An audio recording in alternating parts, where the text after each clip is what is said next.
কুমড়ো পাতায় মাছ ভাজি করব। মাছ ভাজি করার জন্য মাছে হলুদ লবণ মাখিয়ে নিয়েছি। এবার মাছগুলো এপাশ ওপাশ খুব ভালোভাবে ভেজে নেব।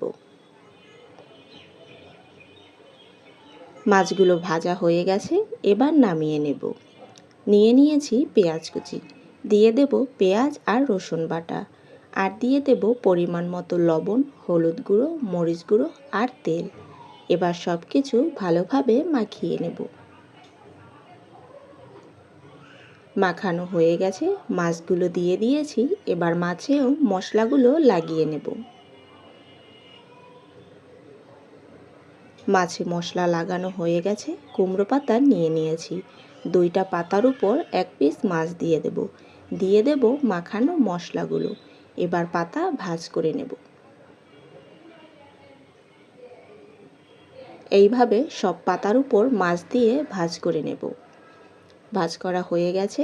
কড়াইতে তেল ছিল, ওই তেলের মধ্যেই মাছগুলো দিয়ে দেব। ঢাকা দিয়ে 15 মিনিটের মতো ভেজে নেব। 15 মিনিট পরে ঢাকাটা খুলে নিয়েছি। আরও কিছুক্ষণ ভেজে নিয়ে নামিয়ে নেব। মাছগুলো ভাজা হয়ে গেছে, এবার নামিয়ে নেব। হয়ে গেছে কুমড়ো পাতায় মাছ ভাজি করা। যাদের কাছে কলা পাতা নেই তারা এইভাবে কুমড়ো পাতা বা লাউ পাতায় মাছ ভাজি করতে পারেন। খেতে কিন্তু খুবই ভালো লাগে। রান্নাটা কেমন লাগলো জানাবেন।